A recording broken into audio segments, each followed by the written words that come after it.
Greetings, friends, fellow patriots, fellow citizens, and even non-citizens, and welcome to this week's edition of the We the People Convention Weekly News and Opinion Podcast. My name is Tom Zawistowski, and I'm the host of this podcast, but I'm also the president of the We the People Convention organization. And this podcast and our wonderful website, our text messages, our emails, our social media posts, our donations to other conservative groups are all paid for by the generous donations of the supporters of the We the People Convention. And if you have the means to help us in our mission to protect and defend our individual freedom, liberty, and prosperity against statism, please go to wethepeopleconvention.org and make a small monthly donation to help us with our cash flow. We'd greatly appreciate it. So thank you for joining us this week. If you're new, we welcome you. We're getting more and more people and different mixes of people because of our social media efforts. And what you're going to see here is a compilation of what happened this week, trying to filter out the propaganda, focus on things that we believe are true, that we researched, and then try to put those in perspective. How do they affect your personal individual freedom, liberty, and prosperity? And then most importantly, we take action. We will do things to help protect and defend our own individual freedom, liberty, and prosperity and our nation. So I've got, I think some really interesting stories you won't have heard anywhere else. I think that's why many of you watch it. If you've been a longtime viewer, I hear that from people all the time, that this podcast has the best summary of what's going on in our country each week of any podcasts out there. And we're very proud of that fact. And we work hard to deliver that for you each week. So we're going to get right into it. Because there's a lot going on. But the first thing I'm going to do is I'm going to start by sharing the news that the press secretary is going to be stepping down at the end of this month. And, Karoline Leavitt had just done, I just think, a terrific job. And so I want to start the podcast to say thank you to her. All right. Karoline Leavitt, the youngest White House press secretary in history, will depart her role at the end of the month. President Donald Trump said on August 12th, our wonderful White House press secretary and one of my most trusted aides, Karoline Leavitt, will be departing her role at the end of the month so she can spend more time with her beautiful young children and family. A decision I totally understand and respect, Trump posted on Truth Social. Karoline will now be one of my top outside advisors and an influential voice within the Republican Party as we work to defy history and conclusively win the midterm elections. This young lady is unbelievably gifted. She's so smart. She was such a great representative of the president, and she did such a good job of keeping the anti-American leftist media in check. She opened up the White House to, all the podcasters, the conservative podcasters, the conservative news sources, and it's made a huge impact. And we wish her all the best. As you know, she just came off of maternity leave. She had her second small child. This is the right decision. I know some people are saying she should have waited till after, Trump's, term or whatever. No. We support motherhood, and this is the right move for her. And boy, does she have a bright future. We'll be watching that, but we want to wish her all the best, and I hope you will too. Maybe you can go to whitehouse.gov and send her a message, or do something on social media where she posts and just say, thank you so much for your service to our nation. Okay, so now we've got to start, as always, with the Iran war, because it is having such an impact on our nation and on your individual freedom and liberty and prosperity with rising gas prices and things of that nature. And so let's take a look at that and see where we're at. This was interesting news. Iran rules out talks with Trump, says we will wait until his term ends in 2029. Okay. In a major setback to efforts to ease tensions in West Asia and reopen the Strait of Hormuz, Iran on Monday has ruled out any further negotiations with Donald Trump administration, saying it will wait until the president's term ends on January 20th, 2029, according to Iranian outlets and a post by advisor to Parliament Speaker Ghalibaf. Majid Sakir, advisor to Ghalibaf, said Trump will not reach an agreement with Iran and that Iran will continue its current approach until his term ends. Trump will not reach an agreement with us. We will accompany him until his term ends. He outlined what he describes as Iran's approach to dealing with Washington. The path to victory is neither fighting nor a deal. It is managing the process of neither war nor peace up to the point of victory, he posted. He said publicly confirming negotiations with the U.S. would be a sheer folly, arguing that Iran's approach should involve denial, ambiguity, and strategic patience. If Iran's conditions remain unchanged, including $300 billion in compensation, the release of frozen financial assets, and the withdrawal of U.S. forces from the whole region, Iran has also linked the reopening of the Strait of Hormuz to the acceptance of its demands. The latest proposition comes a day after Iran ruled out an immediate resumption of negotiations with the U.S. So, what does that sound like to you? Sounds like Jimmy Carter and the Iran hostage situation, right? Because Carter wasn't willing to use military force to free our hostages, and they destroyed him as president, right? That's what happened. And is Trump in the same trap? Many of us have said, listen, you can't negotiate with them. You got to destroy them. You've got to make them surrender. And we're really not doing that. And I'm frustrated by that. I think many of you are frustrated by that. I think we have some explanations about why Trump's doing what he's doing. But let me play this video right now by General Keene, Jack Keene, who for some reason seems to be the guy with the inside information. And I don't know, he's the one that seems to know what's going on. And here's what he had to say on Fox News. The United States' baseless claims that vessels are transiting the Strait of Hormuz normally, which demonstrate the desperation and helplessness of the country's military, are nothing but falsehoods and lies. The Strait of Hormuz remains under the full management and control of the Islamic Republic of Iran. Really? Iran claiming it has complete control over the strait? Really? This comes as Iran's foreign minister issues a warning saying, quote, the U.S. has long miscalculated due to intelligence failures. Case in point, the war in Iran. Now an even bigger miscalculation on the Strait of Hormuz. The tough talk comes after President Trump said the U.S. has, quote, total control of the waterway and thinks we will keep it. Retired four-star General Jack Keene is here to react. He's also a senior strategic analyst and chairman of the Institute of Study of War. General, who's right? Well, there's both of them have something to say about this, in my judgment, okay?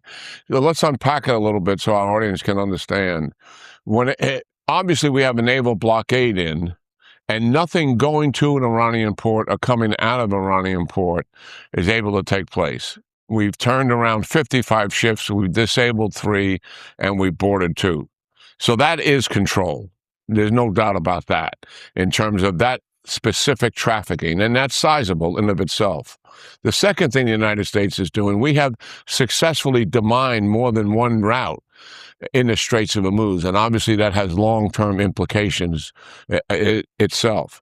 And then we're transiting ships along the southern route off the coast of Oman, and CENTCOM is doing that.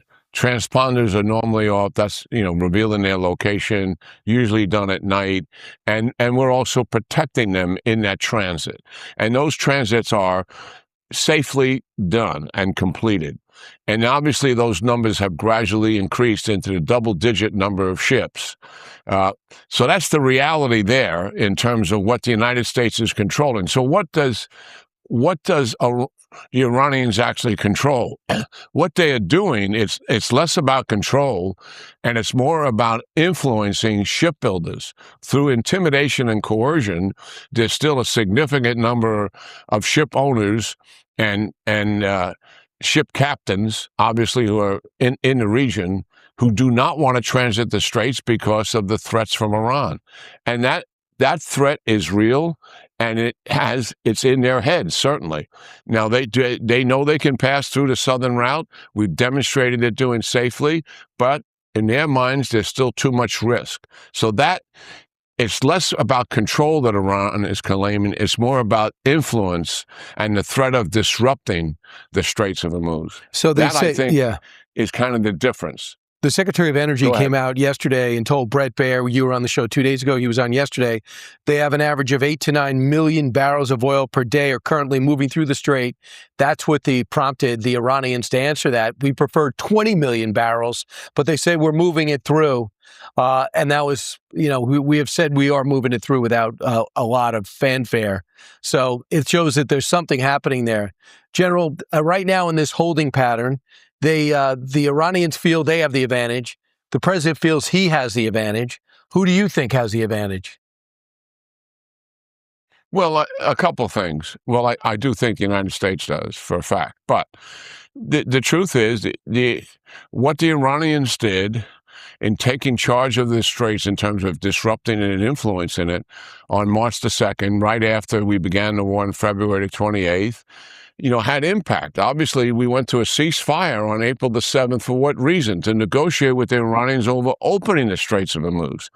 They initiated that talk. Why? Because they wanted the war to stop.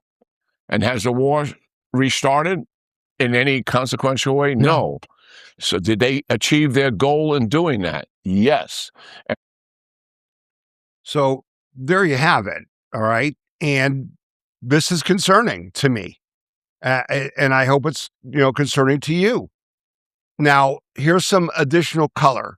Couple things. One, the economic impact of the complete shutting down, and I understand we're going to even up this even further to the point of never been seen economic sanctions in the history of the world, according to Treasury Secretary Bassett, okay, is that their inflation is like 300% a month. They've lost like 7 million jobs. Their society is really hurting. And no, the Iranian Republican Guard and the mullahs, they don't care. They want to die to go to Muhammad. All right. But the people are suffering, and that's going to have long-term implications. But do we have time? Now, here's what I've heard that I think is important. Trump has said, we're ready to just blast you to oblivion. And then he says, well, they called me and asked me to hold it off. Well, who called them? The people who called them are Saudi Arabia, Qatar, UAE, Bahrain, all these people, because here's what I'm hearing. They don't have the missiles, our missiles, enough of them to defend their infrastructure. And they're concerned that if we blast Iran is going to blast them while they're going down, and they're begging Trump not to do that. Okay? So that's my understanding, is that's why we are not in a position to defend them well enough, and that's why we haven't gone forward. I still think military action has to take place before the election. But we'll see. Trump is he's in it to win it, but he's also being patient. And so the problem we have is that inflation is, by most Americans, the biggest way they judge it is price at the gas pump. And when I saw $4.50 in Ohio this week, I was shocked. And again, there doesn't seem to be any connection between, the price of per barrel of oil and gas prices at the pump, because they don't seem to be working in sync. All right. I paid $3.56 for gas the last time I filled up a couple of days ago, and now it's like $1 more. Now it's come down, but that's a problem for us in the upcoming elections in November. So here's what President Trump had to say about it when he spoke in New York on Staten Island to law enforcement just last night. Here's what he had to say. And it would have been a very sad day for this country and for the entire world. So I said, we're going to have to put out the fire in the Middle East, and we've done that. They're never going to have a nuclear weapon. We have loaded up So I just say this. So for you to pay a tiny little bit more for your gasoline, just remember you're doing it so that a very evil country cannot have a country. Really, it's the number one state sponsor of terror in the world. We don't want to have them have a nuclear weapon. So remember that when you have to pay a little bit more, you're at $4. It's okay. I mean, it's I'll never apologize. I did the right thing. But you could, if you didn't have, you'd be at, I mean, I had it down to below $2 in many states, but in California, you can't include because they keep taxing. You lower the oil price and they end up taxing you more than what you lower it. But you just have to remember that what we're doing is a great service for the world, not only for ourselves, for the world. And we're really doing a great job. Our military is unbelievable. The blockade is unstoppable. It's a wall of steel. The blockade is a wall of steel. So I believe the blockade is a wall of steel, but just paying a little bit more for your gas, that harkens back to my messaging to you when this war started, in February, March, where I said, what price freedom? How much would you pay to defeat Iran and make sure they don't get a nuclear weapon? And I said, don't complain about the gas prices. And, it's hard to do because for some people, it has a real impact. And so, it is an issue. I am asking all of you, first ask of the show. I think we need to go back to our states. Now, some states have already done this, but here in Ohio, we got stiffed when we said suspend the gas tax, right? We pushed on Vivek Ramaswamy, Amy Acton, both running for governor. We pushed on the Ohio House and Senate and the leadership. We pushed on Governor DeWine and said, suspend the 38.5 cents a gallon for auto fuel and 40 cents a gallon for diesel fuel tax from now to the end of the year. And we made the case in Ohio, they had the money. They had over-collected taxes from all sources from the people of Ohio by like $1.5 billion. And to give us a gas tax suspension would have returned about $1 billion of it, and they didn't do it. We're going to renew that. I'm asking all of you in your state, and I think Indiana has done it. There's about 6 states, I think, that have suspended their gas tax to help the people. I think it'd be just smart politics for Republicans to help the people when all the polls show the number one issue for most voters is inflation and cost of living, right? Not nuclear physics. Do we want to win in November or not? So that's the first ask of the show. I will be going hard in Ohio to push for them to bring the legislature into session and vote to suspend the gas tax. It's just unbelievable to me. You got to do it to support the president in the war, right? The president said, I had to do it. I'm not going to apologize. This is the right thing to do. But if we, our elected officials in our states, can do something to help people, why wouldn't you do that? That's our problem with the damn Republicans. That's our problem. And obviously the Democrats, they aren't going to do anything because they want us to lose. So that's the bottom line. So that's the situation with the war. Again, the war is really against China, all right? Venezuela was giving oil to China. Iran was selling oil to China. This is about China. And those of you who've watched our podcast for 17 years, whether it's our radio show back in the day or our podcast now, we've been telling you, China is our mortal enemy. And the evidence just keeps growing. And so I thought I'd go to this little nugget here. Okay, this is unbelievable. CCP intel official Philip Quiu, Q-I-U, who is trained as a sniper, bought a historic building overlooking the White House.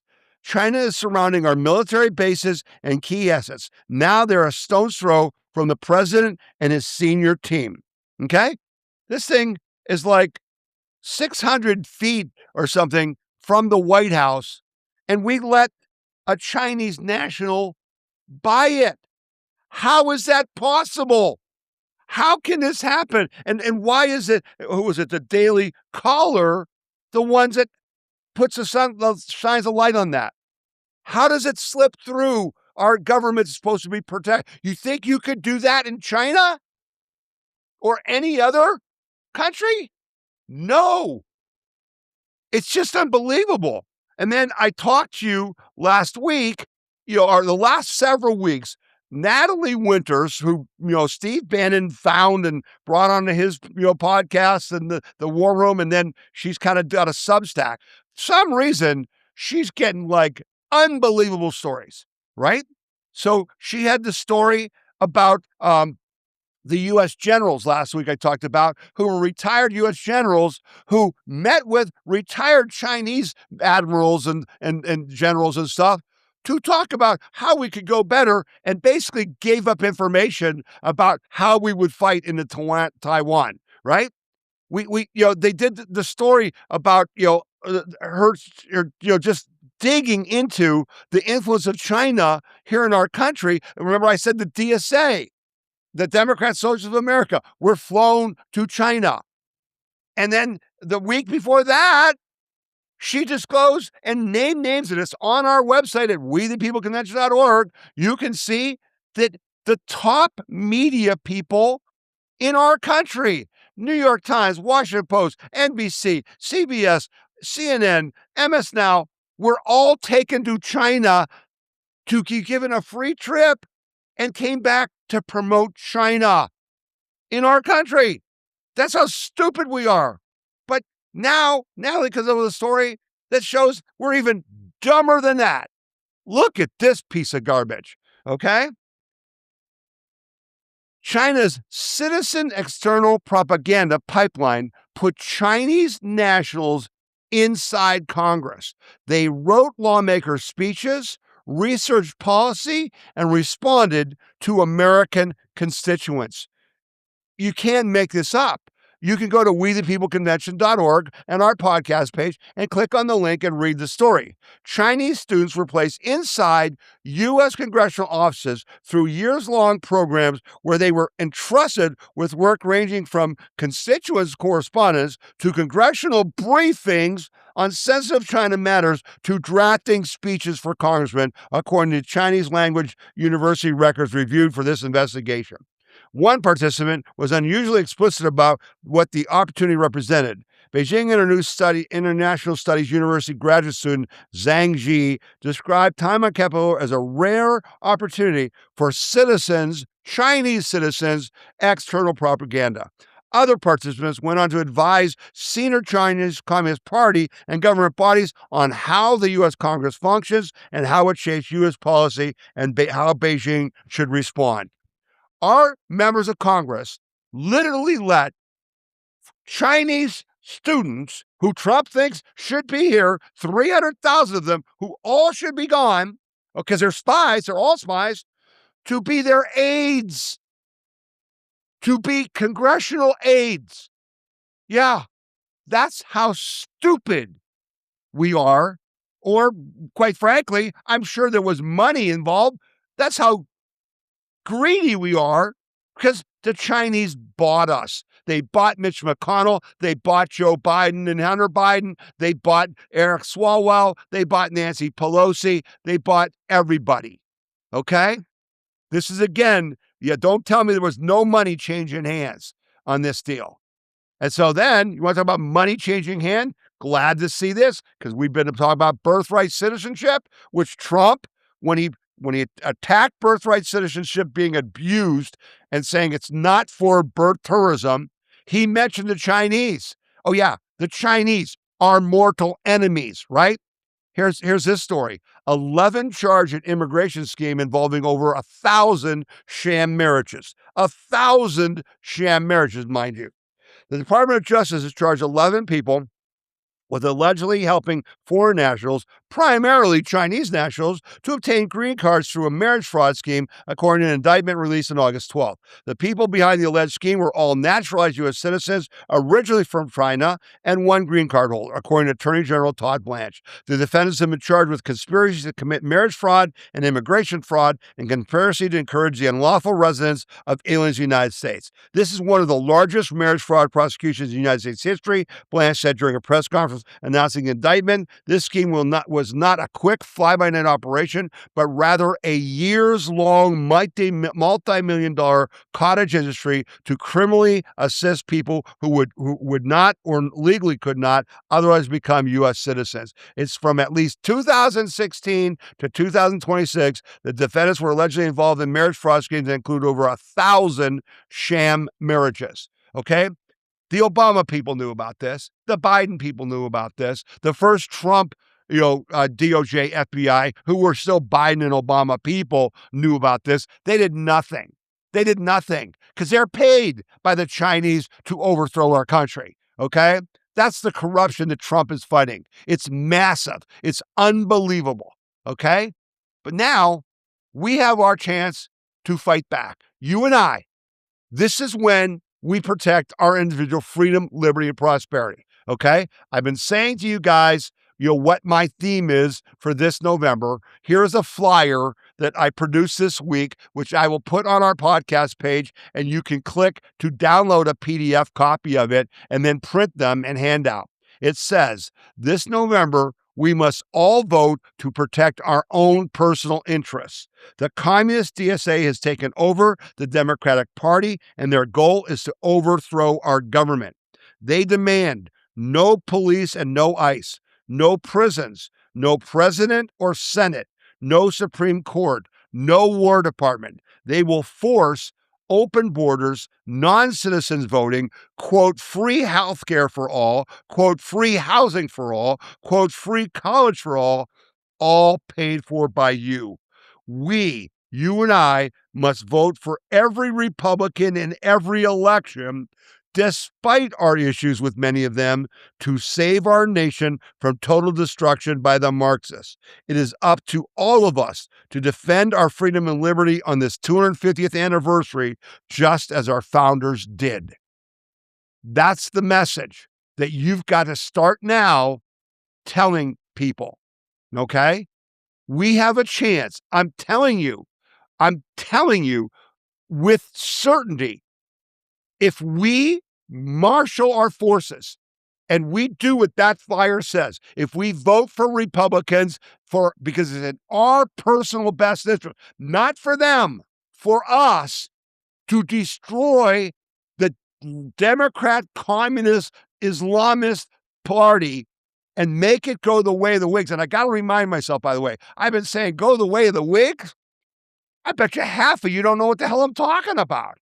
The Whigs were the political party, okay, that the Democrats had before Lincoln that literally ceased to exist.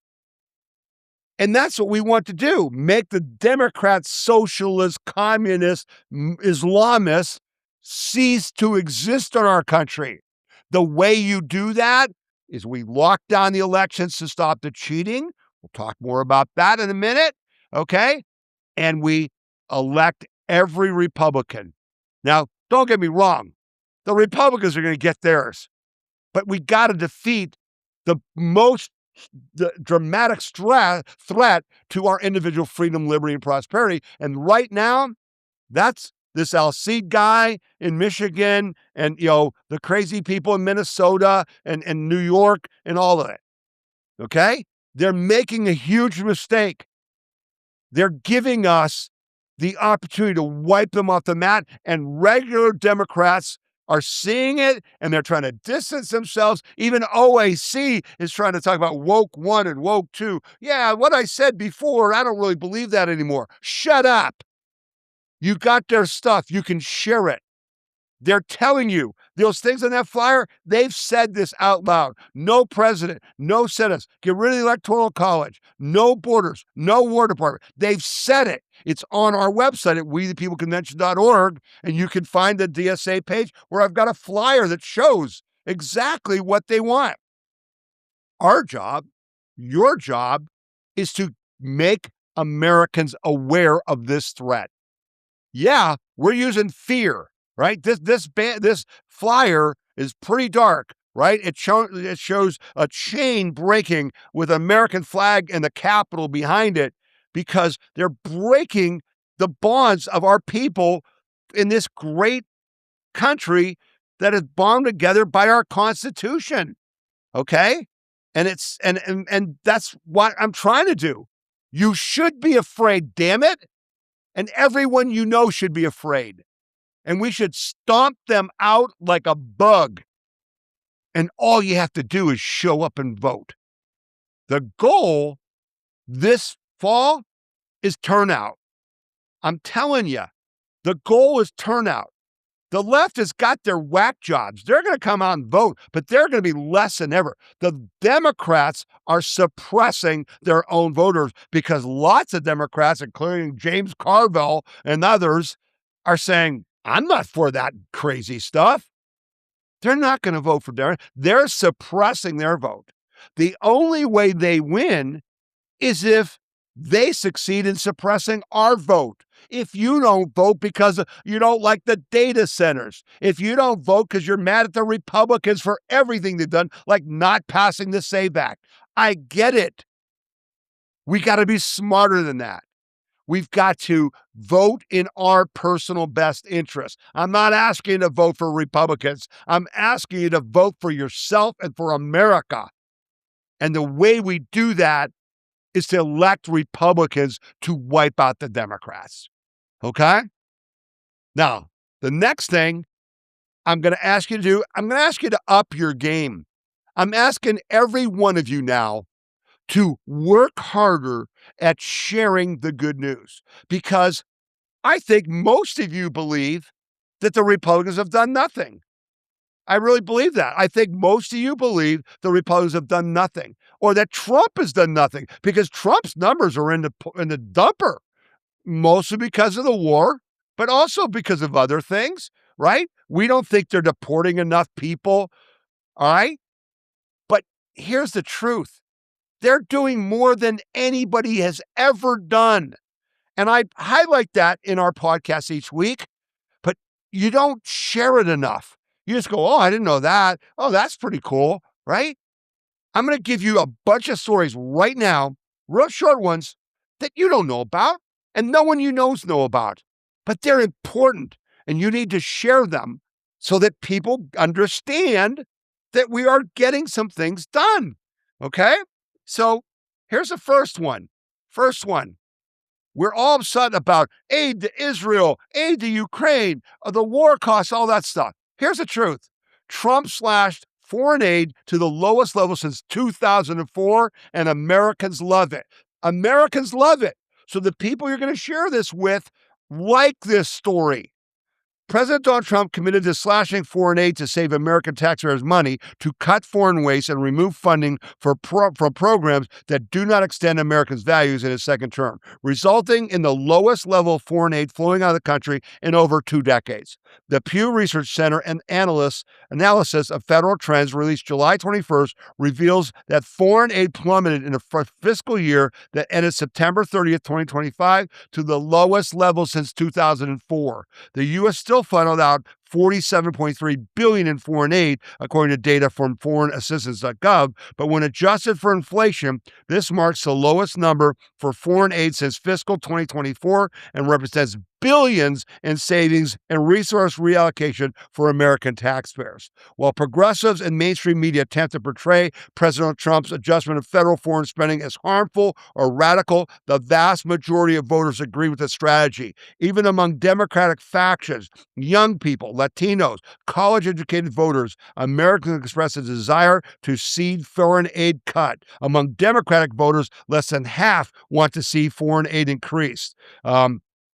Now Americans, by a margin of 26%, 49% to 23%, say that foreign aid should be decreased rather than increased. Their largest share, 29%, want to see foreign aid decrease a lot, according to the survey. Share this, because even the Democrats, are for this. But guess what? They don't know it. I didn't know it. Did you know that? I didn't know it. That's no small thing. The lowest in 20 years. Yeah, he deserves credit for that. Oh, yeah. Trump effect. Prescription drug prices fall at record-breaking pace. President Donald Trump's effort to bring down prices of prescription drugs has been a resounding success. Starting next year, American drug prices will come down fast and furious and will soon be among the lowest in the developed world, President Trump promised in December. And he delivered. Prescription drug prices fell by 3.1% so far this year. This continued pattern seen through most of the year. Prices have fallen in 5 of the last 7 months and have not increased at all this year. Compared to 1 year ago, prescription drug prices are down 3.1%. Okay. And the Renaissance Mark Macro pointed out over the last 6 months, prescription drug prices have fallen at an annualized rate of 6.6%, the sharpest drop on record. That's no small thing. That affects millions of Americans. And oh, yeah, lots of Democrats, lots of seniors who are on prescription drugs and don't know that. You need to tell them that, okay? Appeals court sets aside Biden-era energy standards for stoves and ovens. Remember when the climate commies who were anti-capitalist were trying to destroy Western civilization by attacking fossil fuels, by using the lie, which we debunked last week. I thought we did a good job of that last week's podcast. The lie that man-made, carbon and pollution is destroying the world. And so the Biden people said, you can't buy a gas stove in New York, in the United States. And New York City went to ban it, right? New York State, these fools, these anti-American, anti-individual liberty, freedom, and prosperity fools. Well, guess what? That's gone now, all right? That whole thing is gone. The federal appeals court set aside lingering Biden administration regulations on cooking appliances, according to Tuesday's ruling. Judges for the U.S. Circuit Court of Appeals for the Fifth Circuit found the Department of Energy, then under Joe Biden, illegally refused to withdraw energy efficiency standards for stoves, ovens, and other cookware when states raised objections to the agency not giving required public notice and opportunity for comment. The Biden administration proposed numerous regulations to make home appliances more expensive and less useful. And we said that then, and they still did it. But Trump undid it, just like he undid the LED light bulb mandates that Obama did. Do you know that? We were mad about this story when it happened. Now tell people that Trump got rid of it. This is big, okay? Here's another thing. Again, they gutted our country. Republicans and Democrats alike have spent 50 years gutting our country to help China, okay? From the time when they went and exported all of our jobs in the Midwest to China, and we could just be a service economy, don't you know, to all of our foreign investments and everything else. It's terrible, all right?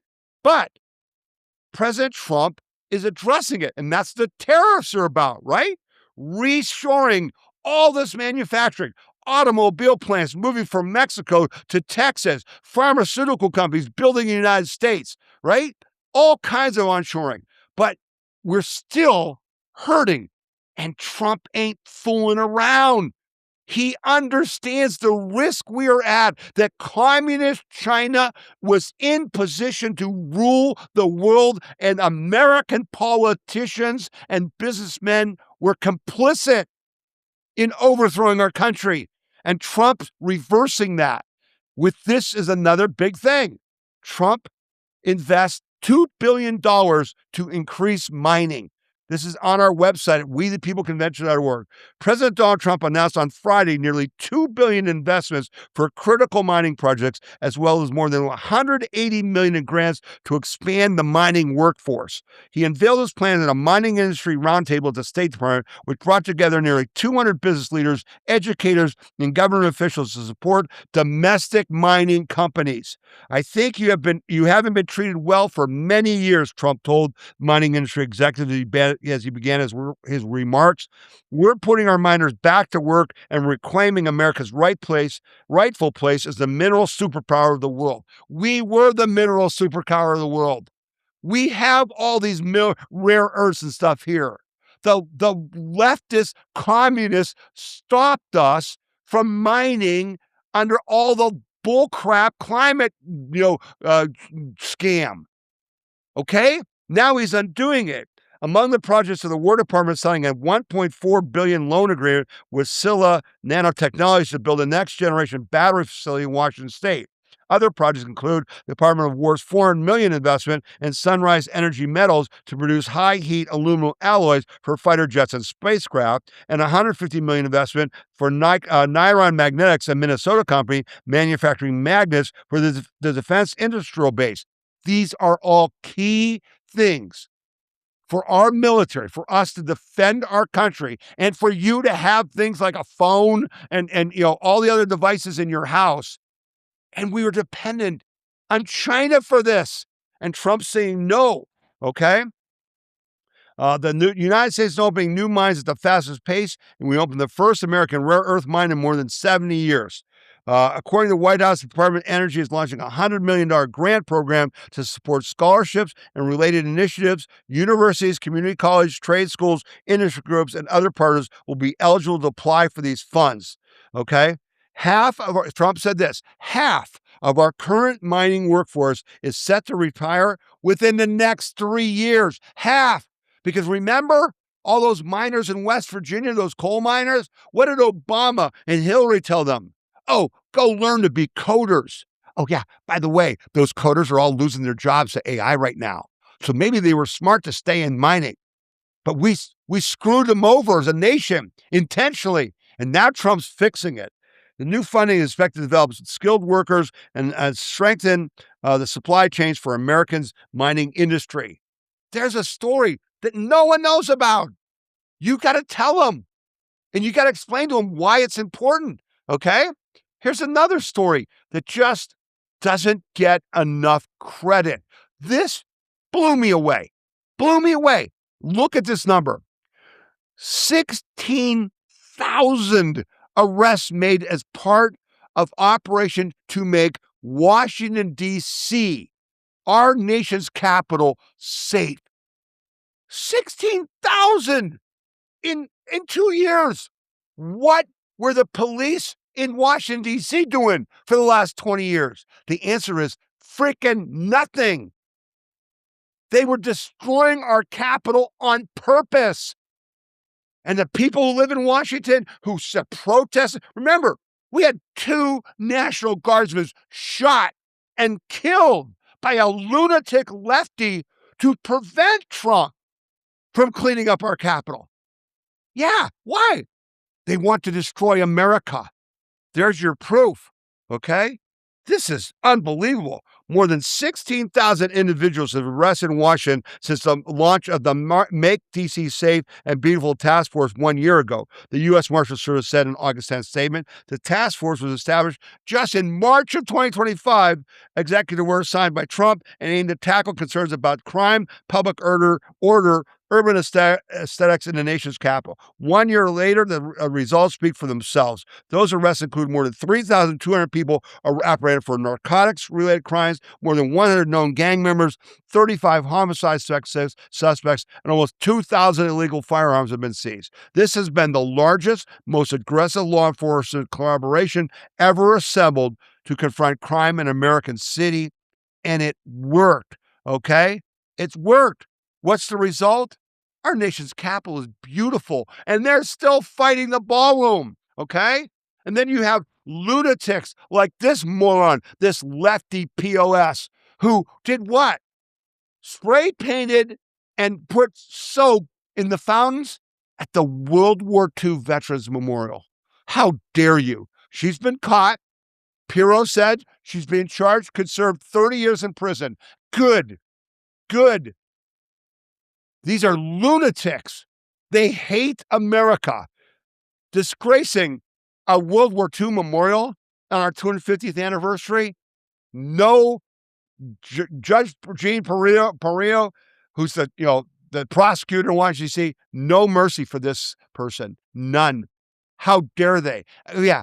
And share that story with, your friends who are served in World War II or their families. Yeah, Democrat, Republican, Independent. Who's for this? Nobody's for what they're selling. Nobody's for anything they're selling. They just don't know it. They don't know what they're doing. That story isn't going to be carried on MS Now or CNN. They're not. If you don't show it, they're not going to see it. Okay? So there was a bunch of stories. Every one of them. If you go to our podcast page at wethepeopleconvention.org, every week we put links to all these stories in the page. It lists every story in the time it appears in the period, and there's a link. And if you click on it, the story will open or the video will open. And you can copy that link and send it via an email or a text message or post it on social media. You can even go to our chapters player, which usually takes till Sunday to be on our podcast page. And on our chapters player, you can scroll down to see every story we covered and click on it, and it starts the video right there. But most importantly, there's a little icon that you click on, and it copies the link to that part of the podcast onto your clipboard, so you can now paste it in an email, paste it in a text, or paste it on social media and say, hey, look at this story about Trump helping the mining industry. Oh, remember when Biden tried to ban gas stoves? Trump just undid that. That's how you fight for your individual freedom, liberty, and prosperity. You and I and our members educate our fellow citizens so they can make better decisions, like voting for every Republican in November, because it's in our personal best interest, not because we like Republicans. Got it? Gonna do it? That's why you watch this podcast. We don't just talk. We're not here just to entertain anybody. I'm not an entertainer. We're here to share information that affects you personally and then show you how to defend yourself and our nation. Okay? Now, got a couple more stories here before we get into the break, because there's just terrible things, that we learned this week. So the first one is RFK says Biden administration gutted anti-fraud staff overseeing $2 trillion in payments. Okay, so I'm going to do this story first because it sets up the next two stories. Health and Human Services Secretary Robert F. Kennedy Jr. criticized his predecessor, Xavier Becerra, arguing that staffing reductions within the department's program integrity division left federal health programs vulnerable to widespread fraud and contributed to billions of dollars in improper payments. Okay? This is a serious accusation. Speaking during a recent event, Kennedy described what he said he found after taking over the Department of Health and Human Services. My predecessor, Xavier Becerra, when he came into my agency, there were only 80 people in the program integrity unit, 80 people. Kennedy said, those employees were responsible for monitoring an enormous volume of federal transactions. This is for 50 states and 5 territories. These are people who are monitoring $2.2 trillion in payments annually from my agency. Okay? According to Kennedy, he believed the staffing levels were already inadequate with just 80 people, but then he alleged that Becerra significantly reduced the size of the unit after taking office. When he came in, he transferred 76 of the 80 of them out of the department, so that when I came in, there were only 6 people who were in charge of making sure the money was going to the right places. Kennedy argued that rejection and oversight created an opportunity, and I would contend it was intentional for fraudulent actors to exploit federal health care programs. And that's why we've seen like these hospices in Los Angeles that were billing $6,000 a month to phony accounts and no one checked it. I've told you, all of the fraud is intentional. It wasn't just Somalis. It wasn't Haitians. It was Democrats. It was Republicans who were doing what? They were intentionally saying to you and I, work harder, pay more taxes. Don't you care about the children? Don't you care about pregnant women who are unmarried? Don't you care about laid off workers? You need to help pay for their hospice care, help pay for their food stamps, help pay for the illegal immigrants' housing. Aren't you a Christian? Don't you care? It was all a scam. And the scam is trillions of dollars. and they stole it to fund the overthrow of our country and to overthrow Western civilization in Europe and South America, over the world. I've shown you that. Since Trump defunded USAID, right, which was the way that they did most of the funneling of money to Democratic NGOs, the whole South American government has flipped from communist to capitalist, country after country. And I'm telling you, in Ukraine, in Czechoslovakia, in Hungary, all over Central Europe, the Democrat communists in our government, were stealing your and my money to fund the overthrow of Western civilization. That is what history is going to show. But now, these next two stories also show that when there was nobody watching, you could do anything. And what they did was horrific. And it starts with this mass murderer, the Joseph Mengele of our time, Anthony Fauci, who sure as hell was no doctor. He's a criminal.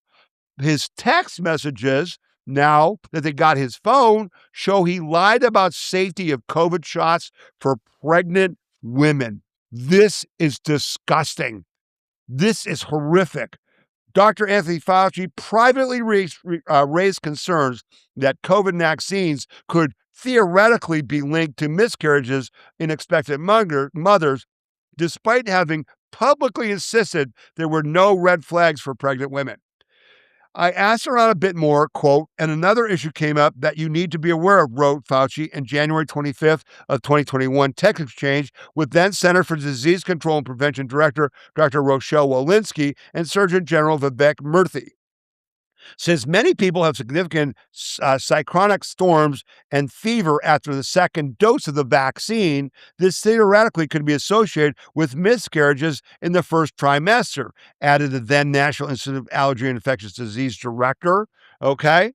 Fauci, Walensky, and Murthy have been discussing whether the vaccine posed any risk to women who follow the two-shot regime earlier or later in their pregnancy. Walensky responded to Fauci that the first trimester issues you raised were definitely a good point, especially after dose 2.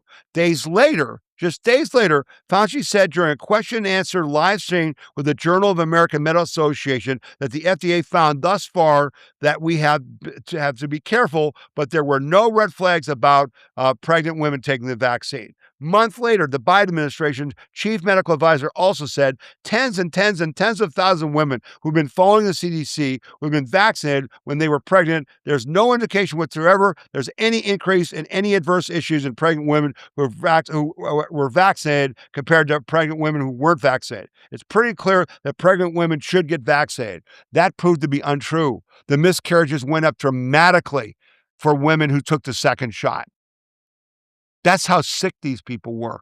He knew there was a problem. He went on TV and said, not even an ounce of a problem. How's that? Right? That's disgusting. But nothing is more disgusting than what happened in Massachusetts this week. Nothing. Massachusetts law legalizes murder by allowing abortion up to the time of birth. This, ladies and gentlemen, is one of the biggest tragedies in American history. The abortion issue is a stain on our nation's history worse than slavery ever was. Absolutely worse. This is unbelievable. Death cult. Massachusetts governor signs bill legalizing abortion up to birth.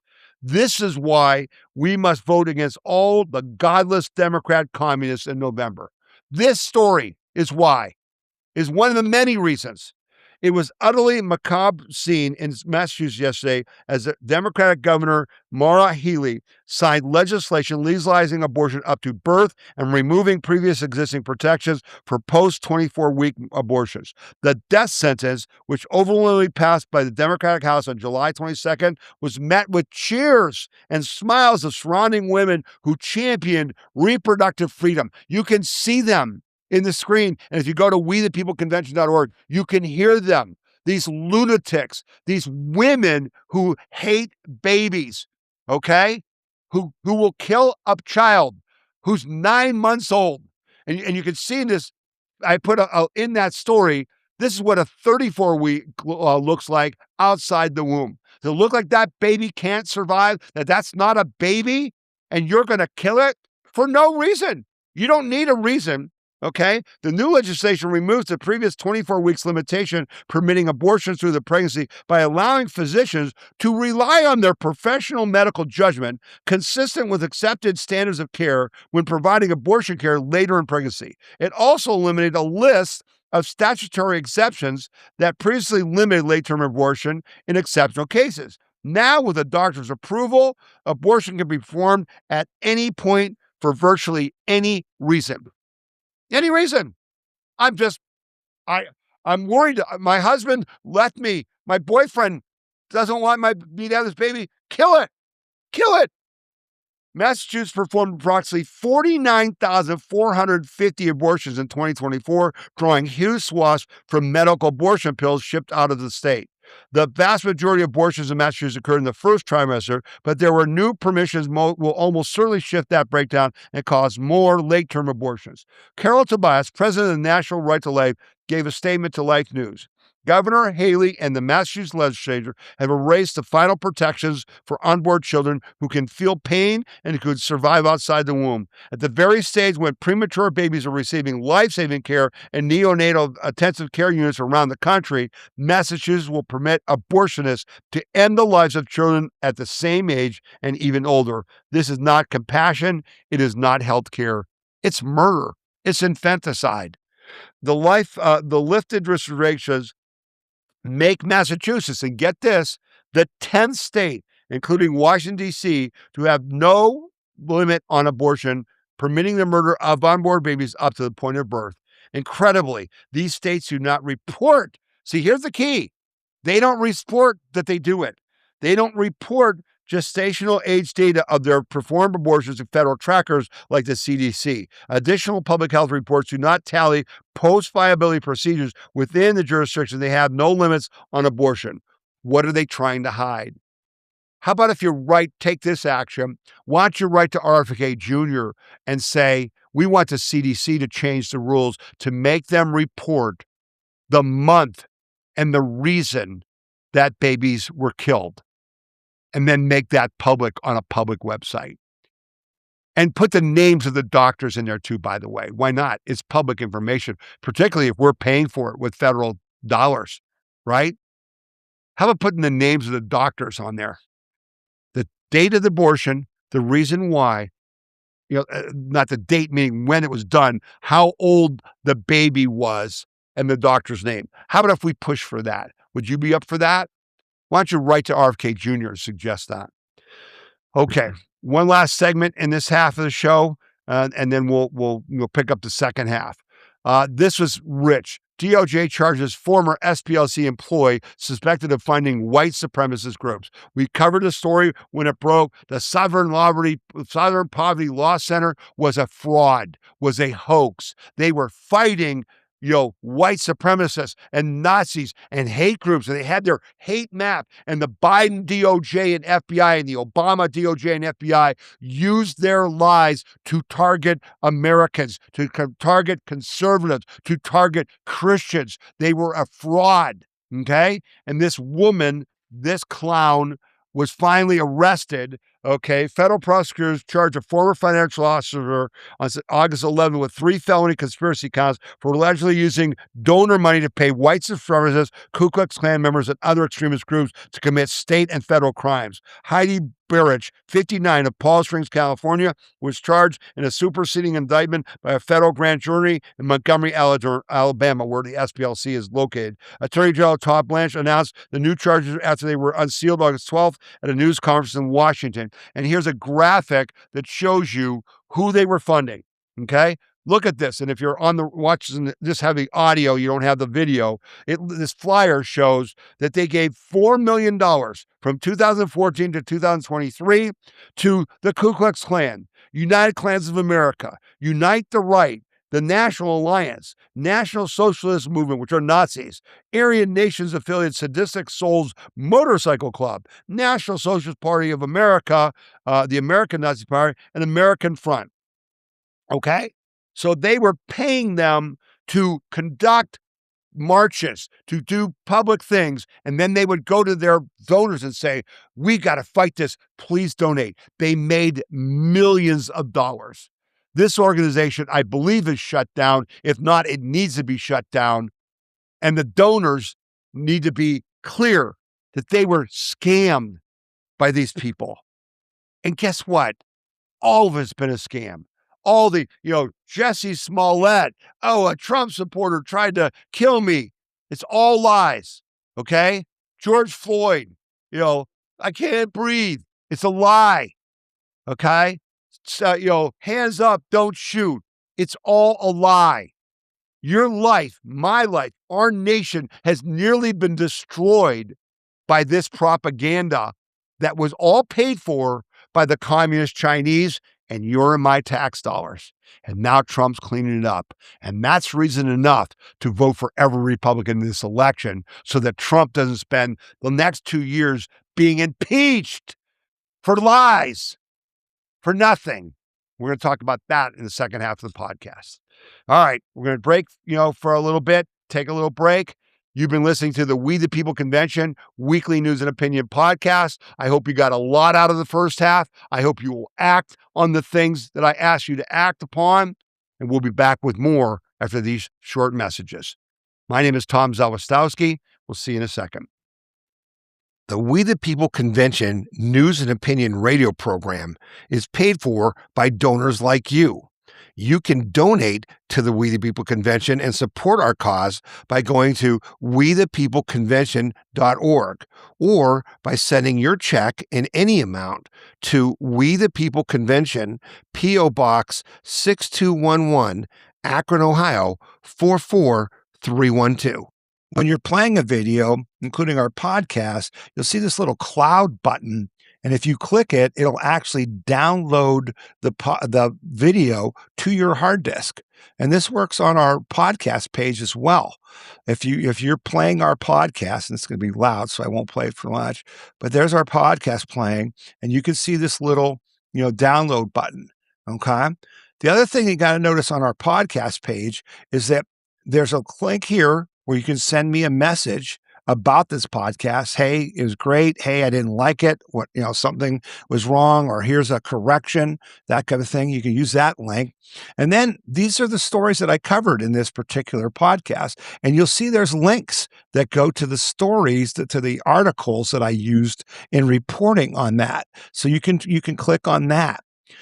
You'll also see that you can sign up for our emails and text messages, but you can also watch our podcast on Roku TV and on Amazon Fire TV. And these are the instructions for doing that. So this is all on our podcast page, right on the front page where the yellow button was. So if you click there, this is our podcast page. These are the instructions for watching on Roku TV or Amazon Fire. And I watch our podcast on TV. It just feels more comfortable.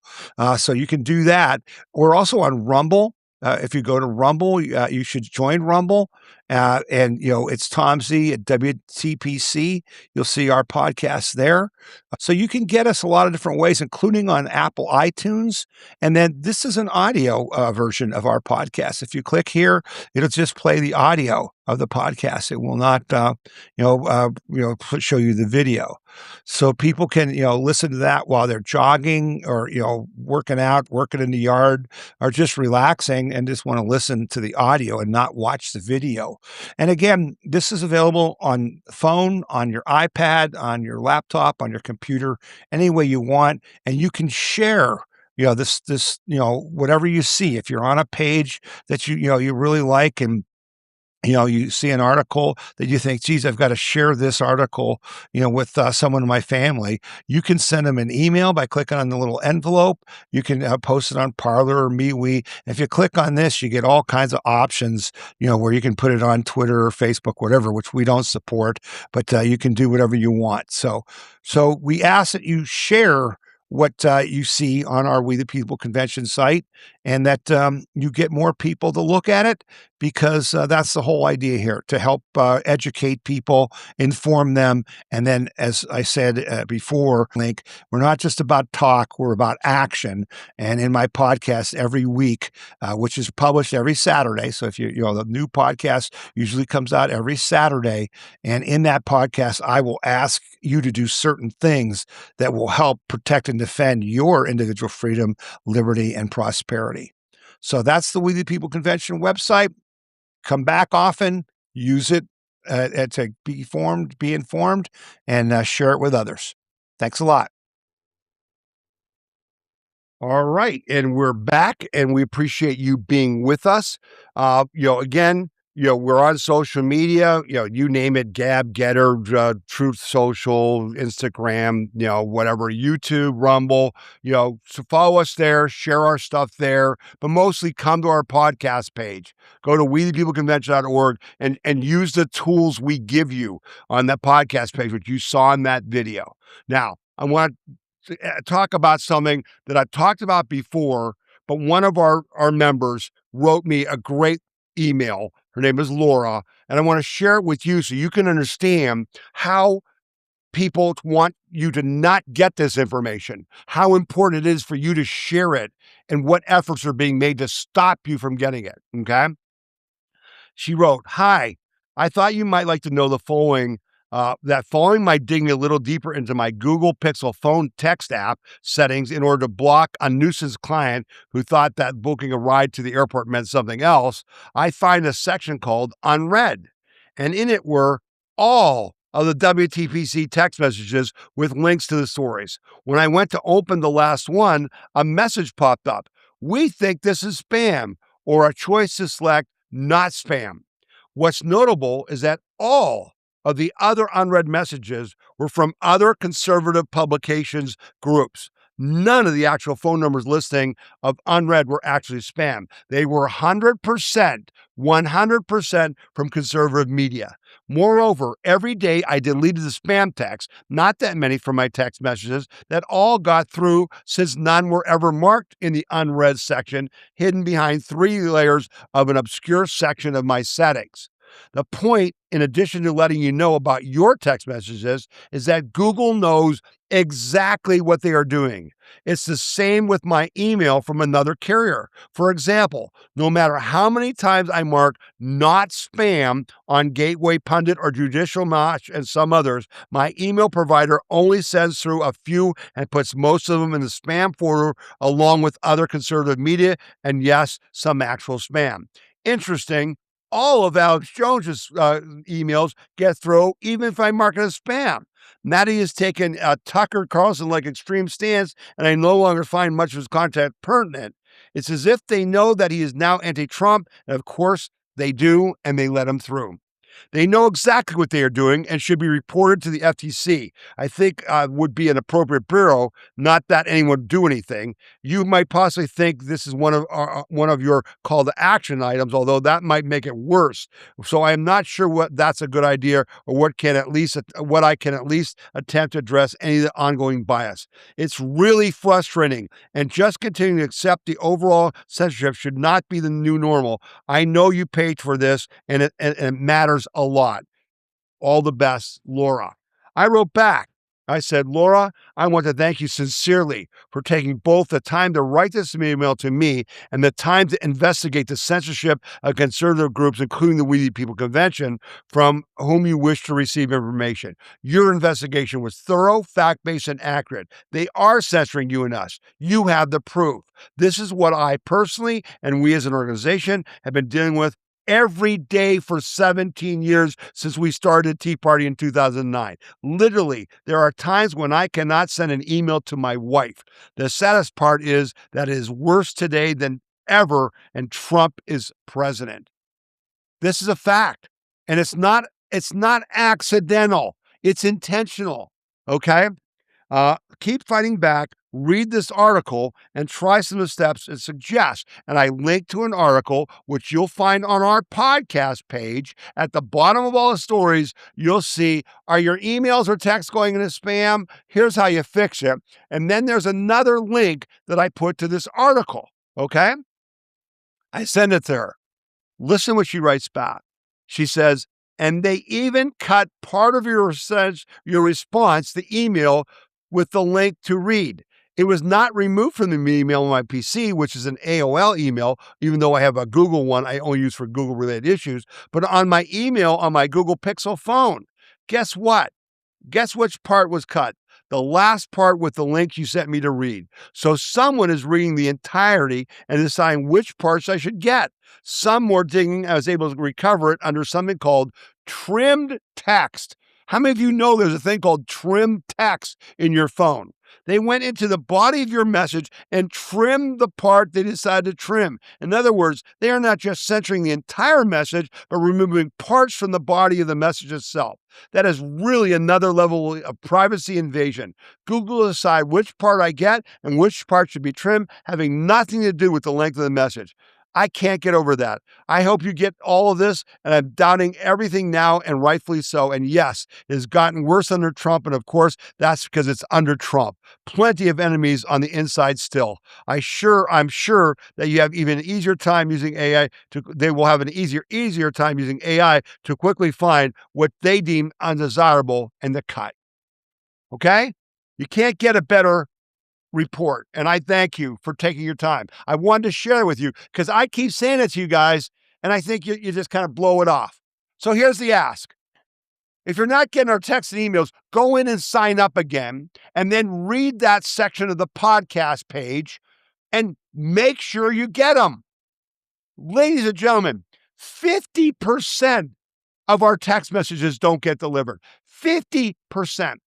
I have never had any of you who who say, Tom, I used to get your emails and text messages, and for months I haven't gotten any. And I go in and look, you're not blocked. You're not blocked. Or I say, well, you opted out. You know what they say 100% of the time? I never opted out. How did that happen? If you're not getting our messages, go to wethepeopleconvention.org and right on the front page, put them in again. Okay? Or put in a different email.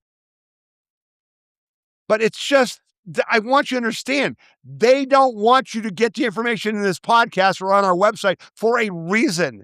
It works. Use it to protect and defend your individual freedom, liberty, and prosperity. All right. So let's get on to the news. More stuff, a little shorter, kind of more wide-ranging. Couple things. This is big news.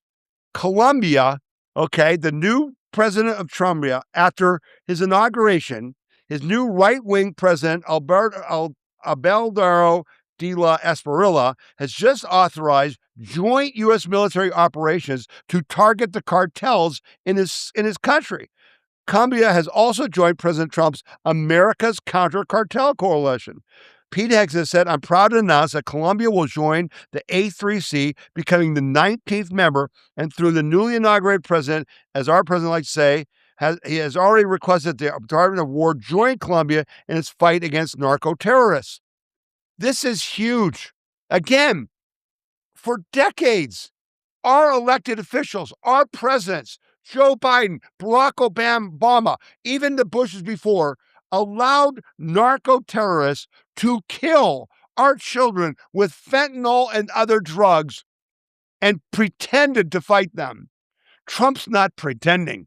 Trump's blowing drug boats out of the water. Trump went in and took Maduro and shut down the Venezuela drug trade. Trump is attacking narco-terrorists in Mexico. He's got 19 South American countries saying, if you will help us, U.S., give us intelligence, satellite imagery, tell us where to send our troops to kill the narco-terrorists, maybe we can get our frickin' country back from these animals. That's amazing. That's something you need to know. That's something that Trump did that nobody else gave a damn and cared about doing. That's awesome. Now, we're in this situation because the left has been attacking every part of the judges, right? The woke judges. How about the prosecutors who let all these criminals go? How about the prosecutors, right? Did you hear the story this week that murders and crime in the United States is the lowest like since 1900? You know why that is? Because Trump replaced a lot of the woke federal attorneys generals or attorneys in the around the country, and they're now prosecuting crimes. Do you know that in New York State, Alvin Bragg's success rate in prosecutions is 35%, but the federal prosecutions are 90% successful? Crime is down because we're actually putting people in prison like in Washington, D.C. So what is the left doing? What are they doing? They continue, man, and you got to fight them. The left is coming for your county sheriff. And ladies and gentlemen, your county sheriff is damned important. And if you don't know them personally, go to their fundraisers, go to an event where they're speaking at, and let them know you expect them to protect your rights. They have special rights under the Constitution.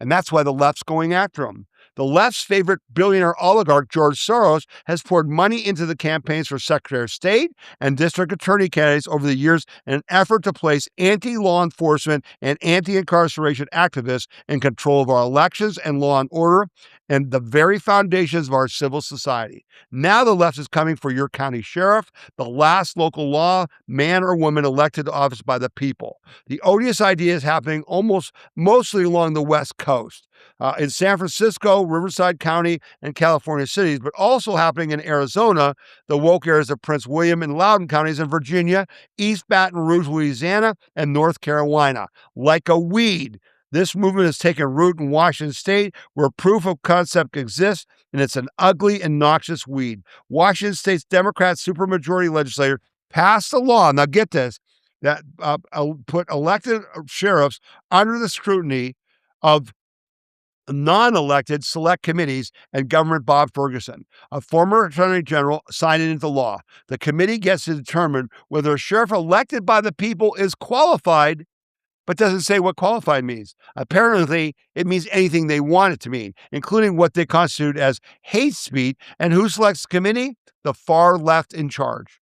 That's happening in Washington state. Our members in Washington state, you got to know this. You got to fight it tooth and nail. Okay? Seattle put a measure on a 2020 ballot at the height of the defund the police era that turned the elected King County sheriff into a eunuch working for the head of the leftist cadre running the palace. The sheriff, who used to independently decide whether to work with the feds, such as the Department of Homeland Security, must now go hat in hand to his new overlords. The sheriff oversees who receives concealed carry gun permits, but reports to the forever woke King County executive. Okay? They took your sheriff away.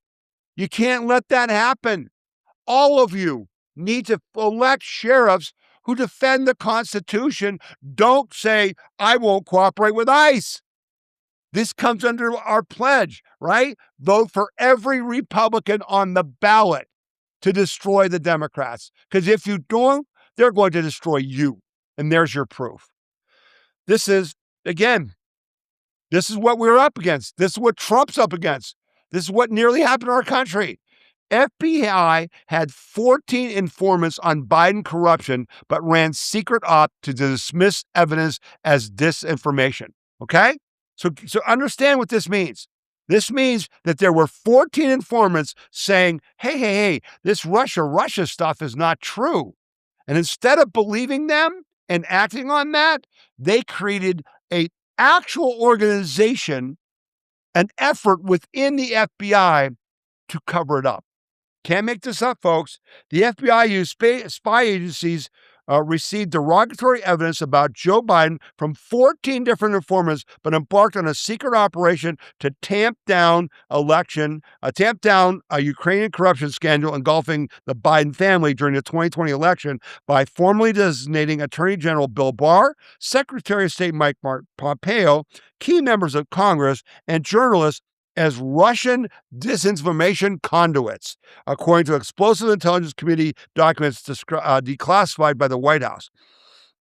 A spreadsheet that was recovered from the U.S. Intelligence Agency files and made public Wednesday by White House Government Transparency Task Force shows that spy agencies and the FBI created a list of more than 6 dozen prominent organizations, Americans or foreigners, who became figures in the Biden family Ukraine scandal and the 2019 impeachment proceedings against President Donald Trump. The spreadsheet neatly divided figures along political lines, with Democrats like Biden, Hillary Clinton, John Kerry, Barack Obama, and George Soros listed as victimized targets of Russian disinformation, and conservatives like Fox News, One American News, filmmaker Michael Caputo, and Trump lawyer Rudy Giuliani as conduits for disinformation.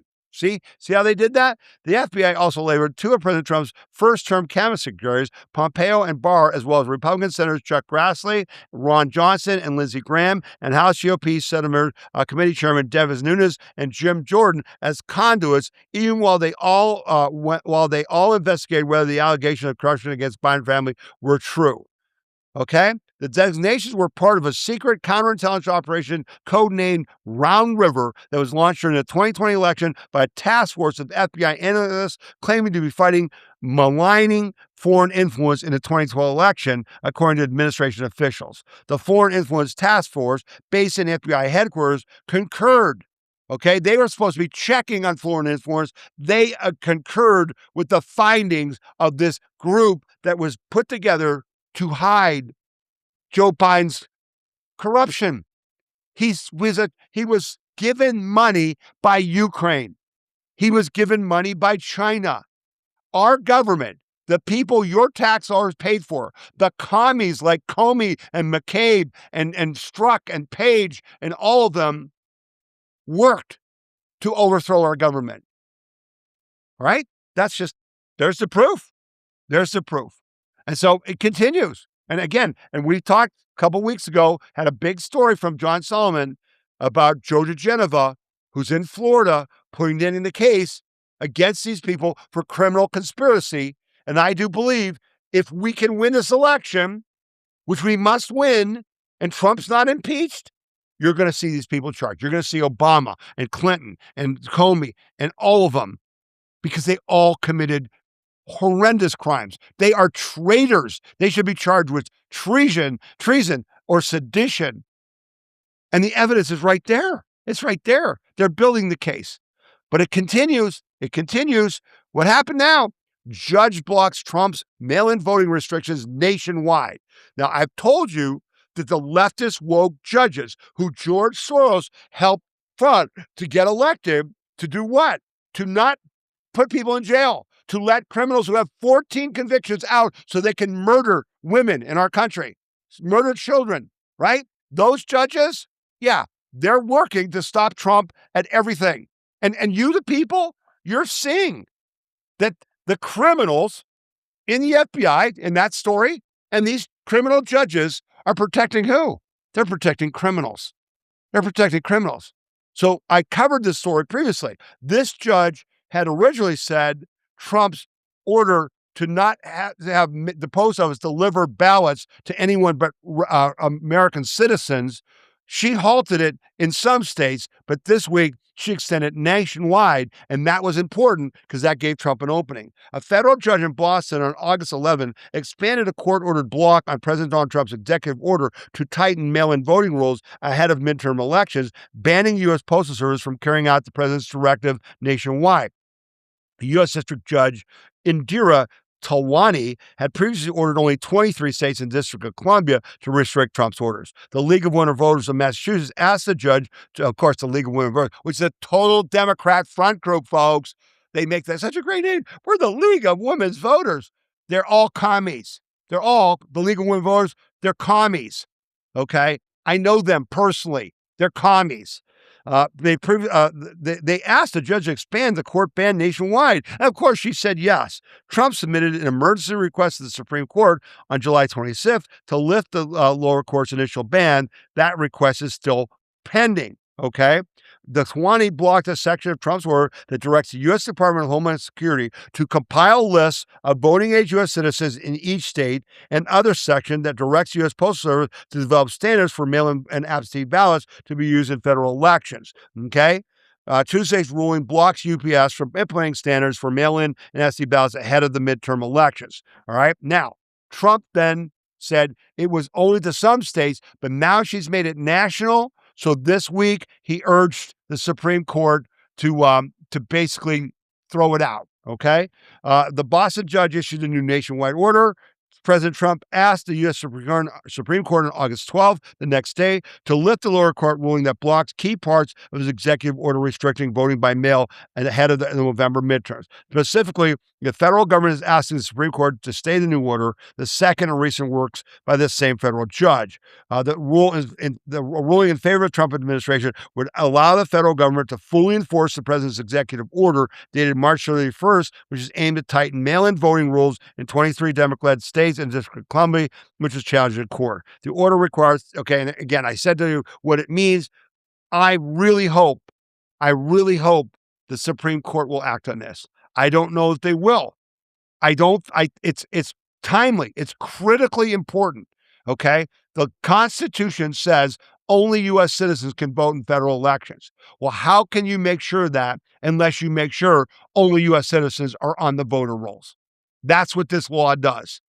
There's nothing heinous about this. And their lies about, oh, we can't share our state voter rolls to you because there's an invasion of privacy with the federal government that has their Social Security information. And that's what they're going to compare it to. It's all fraud. It's all a lie. The criminals are protecting the criminals. So here's a little good news on that front, okay? Federal Appeals Court restores Texas mail-in ballot ID requirements. So this is a good decision, okay? Basically, the Federal Appeals Court said that the Fifth Circuit of Appeals Wednesday restored parts of the 2021 Texas election law that reformed the state's regulations regarding mail-in ballots and assisted voting. The judge also blocked rules that created process for curing defective ballots and required voters and those who assist them in filling out their applications to sign an oath swearing they did not coerce the voter. The lawsuits argued these provisions were burdensome and restricted to voters with disabilities. In a ruling Wednesday, the Fifth Court reversed the lower court's ruling entirely, finding that the plaintiffs lacked standing in most of their complaints. Ken Paxton said this rule is critically important. And so in Texas, they're going to cut down on mail-in voting fraud and things like that. But then, this story broke this week, and I posted it on X, and I shared it. And this is an important thing, okay? This is from conservative commentator, Wayne Allen Root, and Real America's Voice, was interviewing President Trump.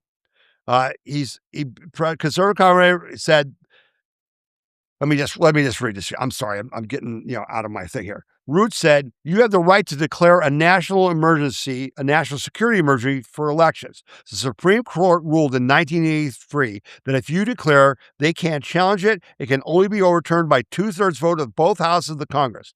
If you do this in the next month, we will get photo ID, proof of citizenship, and a limit to mail-in ballots. Trump's response was, stranger things have happened, and I'll leave it at that. How about that, folks? How about that? Those of you who have been with us since the beginning will remember, and you can see it on our website, okay, when you click on the Learn About the We the People Convention, the link on the front page, that in 2020, this organization used your donation money to take a full-page ad in the Washington Times asking President Trump, after the 2020 election was clearly being stolen, to declare temporary limited martial law and require a revote of all federal elections with paper ballots, voter ID, in-person voting. He didn't do that. He's thinking about it now. And I think he may have to do it. And if he did it, we'd be all for it. Because if they can't cheat, folks, they can't win. It's just that simple. Okay? Very interesting comments from President Trump. Very interesting. Okay. All right. On to a couple more stories. Some good, some not so good. We'll do the not so goods first. No guardrails. Youth sports leagues mandating digital IDs, selling kids biometrics for profit. One of our members sent this to me. I'm like, no, this can't be. The parents of young teen who reached out to a lawyer after learning that flag football leagues hosting their son's team tournaments required a digital ID for all players eventually succeeded in forcing the leagues to accept manual paper-based age verification. But the teen's mother, Michelle Bottoms, is quick to warn other parents that the collection of children's biometric data by youth sports is literally happening all across the country, and there are no guardrails.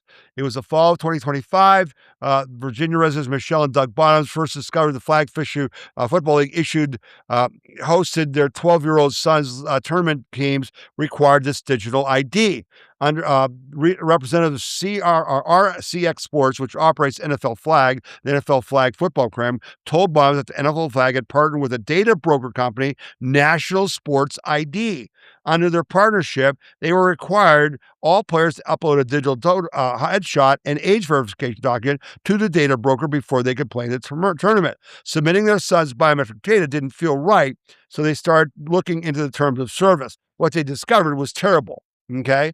The terms of service agreement gave the data broker, which contracted with the sports leagues, the right to share the child's biometric data with their parents, affiliates, and foreign countries. According to Doug, the companies also created digital IDs for children as a business asset with no requirement to delete the data. The data could trade hands if and when the business is sold or merged. Parents and children don't control the data, the companies do. RCX Sports, which has wide reach in addition to operating the NFL Flag, is also the youth arm of another national sports leagues, including the NBA, Women's NBA, MLS, NHL, and National Baseball League. Attorney Greg Glazer, who handles children's health defense, digital privacy lawsuit, said NFL Flag alone operated over 1,800 locally run leagues with over 585,000 youth athletes in all 50 states and candidates. This means the collection of children's biometric data in youth sports is literally happening across the country. So what's the scope of this? ZD Sports and NSID claim their ID age verification tool saves coaches' times. Okay, so when you go to check into a tournament, they just show a camera, go boop, boop, boop. Look at it's facial ID, okay? But according to Glazer, the companies are monetizing the data they harvest from children. The privacy policy admits to profiling children and families for targeted advertising messages. He said, companies also track children's social media history. What? And use it to market to them and their families, according to NSID website. Sports organizations that partner with the company can use the data to drive sales by running targeted ad campaigns on Google or Facebook. Zora has shared over 1 million with tournament organizer. Glazer said they create a coercive financial loop designated to get leagues to mandate the company's platforms exchange for financial gain. So they're giving $1.1 million to these leagues running the tournaments, which I'm sure they're glad to get. How much are they making selling your kids or your grandkids biometric data? This is just wrong on every level. If you're a grandparent, you need to talk to your kids, your parents, and say, are our grandkids doing this? And say, no, we're not doing this. Stop it. Defend your individual freedom, liberty, and prosperity. This is nuts. Thanks to our member for sending that. We appreciate that. This is another invasion story that we're all following. I talked about the flock cameras and the debate, and I put, some things up on our website about the good and the bad, and there is good and bad. All right. So what has happened finally is Flock Camera is responding. Flock Safety's CEO says safeguards will be added to the cameras in January. So what does that mean? Flock Safety, creator of license plate camera readers, is adding new safeguards to its technology after receiving backlash regarding privacy concerns and overreach of police. These software changes aim to prevent misuse of the system. The Atlanta-based company says its cameras are designed to help police locate missing people, identify stolen vehicles, and track suspects in criminal investigations, which they do. And that is good. The company said in a video statement on Thursday, the cameras help solve cases that involved 1,000 missing people and 20,000 stolen cars just in July. Okay? So it is a tool for police and it is working. Still, critics have confirmed about how broadly the data can be searched and whether officers have enough oversight when accessing it. Flock CEO Garrett Langley announced Thursday that several safeguards that were previously optional will become mandatory for law enforcement customers by January 1st. Under the changes, every law enforcement customer will be required to use an auditing system designed to detect unusual searches. If activity is flagged, a user can be locked out while the search is reviewed. Officers will also be required to conduct searches to a specific criminal case instead of just their whims. Flock has also shortened its standard data retention period from 30 days to 7 days. I like that. Information can be retained longer when it's preserved as evidence connected to an active case. If we're going to build tools this powerful, we have an obligation to help protect the public from the small number of officers that misuse them. The company says that cameras do not provide live video, cannot record conversations or transcribe spoken words, and instead captures short recordings and still images. Flock also says it would not sell its data to third parties, adding facial recognition to the system or weaponize its drones. So they're trying. If you sell power, you owe the public the guardrails. That may not satisfy many of you, but I think these cameras are here to stay. We just need to push back in our communities and say, what are the guardrails? What are the limits? Okay. I like what he's doing. Maybe they'll do more if we push harder. All right. So this is the start of the good news section. This was really good news. Homelessness in America is intentional. It was intentional. The communist Chinese infiltrated the Democrats, socialist nut jobs, the university nut jobs, and they basically made homelessness worse. And I'm going to prove that to you in the clip I'm going to show you. And what's the Trump administration doing? They're finally calling out the scam and making it better. They had a big announcement this week, launched its first ever treatment first toolkit to combat homelessness and addiction. So what is this? White House Office of National Drug Control Policy Director Sarah Carter, Health and Human Services Secretary Robert F. Kennedy Jr., and Housing and Urban Development Secretary Scott Turner today announced the Best Practices Toolkit addressing homelessness and addiction through treatment first. This first of its kind resource provides communities with practical and proven strategies to help Americans transition from homelessness and addiction to recovery and self-sufficiency. The toolkit advances a treatment first model that prioritizes coordinated and accountability-driven engagement in evidence-based treatment and recovery support services to ensure access to effective, comprehensive, and evidence-based care necessary for homeless individuals. Under President Trump's leadership, we will not abandon those in treatment and recovery from drug addiction because every American is worth fighting for, said Director Carter.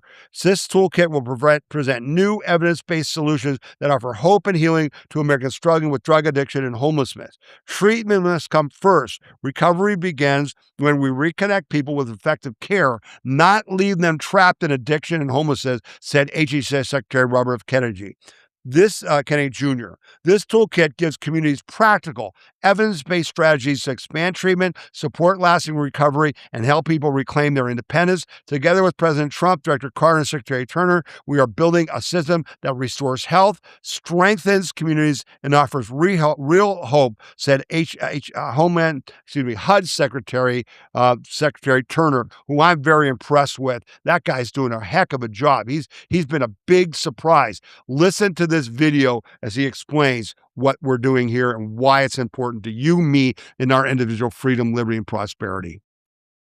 For too long, despite significant increase in federal funding, homelessness and addiction have continued to rise. Last year, nearly 1.5 million people were homeless or living in taxpayer-subsidized housing for homeless. 1.5 million. Last year, a 67% increase from 2013. When the federal government embraced the failed housing first model. How many know housing first does not work? In 2013, it was promised that housing first would end all homelessness within 10 years. It has failed miserably and horribly. That's just a fact. The numbers following the housing first mandate paint a disgraceful picture. 75% of homeless Americans are addicted to drugs. 78% suffer from mental illness. Housing is essential. It's a part of the solution, but housing alone is not enough, as we heard from many today. We have to address the root cause of homelessness by putting treatment first. Yesterday, as Bobby said, we were in Los Angeles. We saw the consequences of housing first and what happens when government measures success by dollars spent instead of lives changed. That's what happens. when the government measures success by dollars spent instead of lives that have been changed. The LA Homeless Service Authority, or LAHSA, alone has received nearly $1 billion in the last 5 years. That's taxpayer money. That's real money. $1 billion in the last 5 years. Yet homelessness continues to rise. People continue to lose their lives to deadly drugs, and fraud continues to run rampant. That's why at HUD, we have cut off LAHSA from receiving another taxpayer dollar until further notice. HUD will hold LAHSA accountable for its reckless mismanagement of taxpayer funds. Americans work hard for the money that they receive. Can I get a witness from anybody in the room?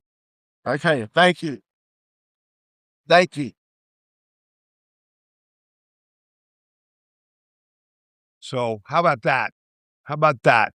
For a failed government program that nobody stopped. Congress, our overseers in Congress, right? The committees that, appropriate these funds. Yeah, they didn't say, geez, for 10 years, this isn't working. Maybe we should cut that.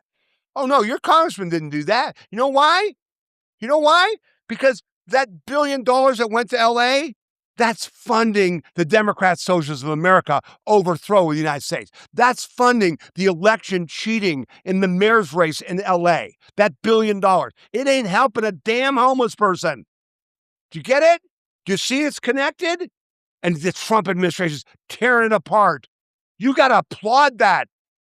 But now you got to cut that money from the frickin' budget. Because it's all fraud. It's not helping anyone. 67% increase in homelessness. Should be no homelessness in this country. They want it. It's intentional. And RFK Jr. and Sarah Carter and Turner, they're stopping it. Does anyone know that? Did you know that? Will you share that video? It'll be linked on our podcast page. Share that. Share that story and be proud that you voted for President Trump. Because we're doing a lot. 10 years of abuse and nobody did a doggone thing. My goodness gracious. All right. Couple more things. This was kind of just a fun, not fun. It was a dangerous situation. But the story came out that when Trump was in Turkey at the NATO meeting, the Iranian threats were so serious that they had to have him switch planes. And they did it where they had him go up on Air Force One, and then they had a catering truck parked on the back of it, and Trump went in the catering truck. They drove it to another plane, which he got on, and he flew to England on that plane and let the media and some of his staff, Rubio and Bassett, on Air Force One, and then they flew to London and Trump got on. Because the Secret Service thought the threat was that credible. Only Pete Hegseth went with Trump on the other plane. That was an interesting story.